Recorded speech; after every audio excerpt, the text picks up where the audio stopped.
بسم الله. السلام عليكم. النهارده ان شاء الله هنتكلم في حاجه هي مش معلومه ولا نصيحه ولا اي حاجه من الكلام ده كله خالص.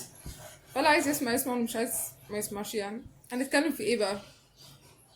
هنتكلم في ليه سمينا السلسله نبض تحت الثلج وصيل في الليل. ليه بقى؟ اول حاجه، الاسم ده نبض تحت الثلج وصيل في الليل انا كنت مسميه بالدفتر بتاعي اللي بكتب فيه. طيب، ليه بقى الاسم بالذات نبض تحت الثلج؟ ده معناه ان احنا لسه فينا نبض، حتى لو تحت الثلج، حتى لو احنا مش سامعينه كويس، حتى لو اللي حوالينا مش سامعين ان احنا نبضنا بيقل يوم بعد يوم.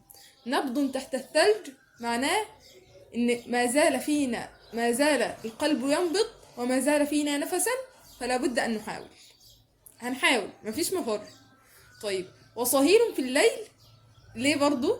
لان احنا اصواتنا، جلد الذات او الافكار الكتيره جدا او الاوفر ثينكينج اللي هو التفكير الزائد او الكلام ده كله بيجي اكتر في الليل. لما الدنيا تهدى تيجي تنام مش عارف تنام، الاف الافكار اللي انت مش عارف اصلا توصل لايه هي بالظبط، لكن هي افكار ودماغك عماله تروح وتوديك وتجيبك. ده غالبا بيبقى في الليل.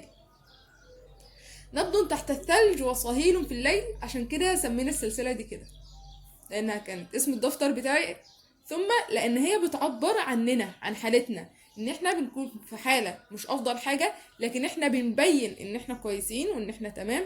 لكن كل يوم نبضنا بيقل، كل يوم اصواتنا الداخلية بتزيد ومحدش واخد باله، لكن في امل ان شاء الله. طيب، في امل ليه؟ في الم لان احنا اتكلمنا وهنتكلم. وشكرا للتلاتة اللي موجودين معانا على القناة، شكرا للتلاتة المحاولين وانا الرابعة، شكرا ليا ان انا بحاول برضو لحد دلوقتي. القناة دي هتبقى صوتنا، صوتنا اللي مخفي، صوتنا اللي مكتوم جوانا لحد ما بيخنقنا يوم بعد يوم. في القناة دي مش هنتكلم وندي اجابات زي ما احنا قلنا قبل كده. القناة دي احنا هنتناقش، هنطلع صوتنا عشان نعرف ان احنا مش لوحدنا، نتناقش عشان نلاقي حل. كون ان احنا نعترف بالمشكلة ده بداية الحل ان شاء الله. اتكلمنا في اول حلقة عن الاعاقات الخفية وكانت عبثية وعشوائية لاقصى درجة. تاني حلقة اتكلمنا هل عمري ضاع على الفاضي، ودي الحلقة كان متجهز لها شوية عن كتير يعني عن الاولانية. أه، الحلقة الجاية الصراحة انا مش عارفة اتكلم في ايه، بس عندي فكرة ان احنا نتكلم في حاجة مثيرة للجدل. انا طالعة اثير الجدل يا جماعة.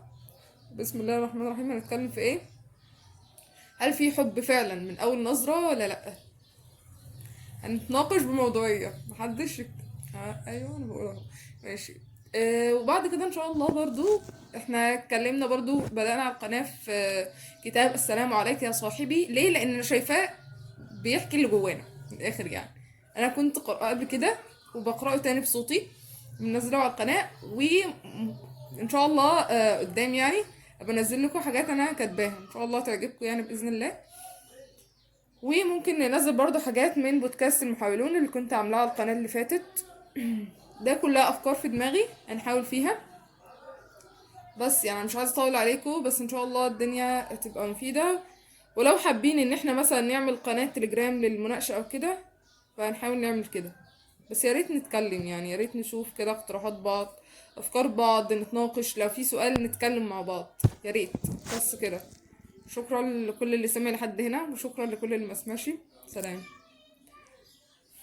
وأفكركم، ابتسم ثم ابتسم وابتسم، ففي الابتسامة مفتاح لكل مغلق، تيسير لكل عسير، وزوال لكل هم. ويكفي أن نبتسم لأن ربي وربك هو الله. ويكفي أن نبتسم لأن ربي وربك هو الله. سلام لكل قلب محاول. سلام لقلوبكم أيها المحاولون.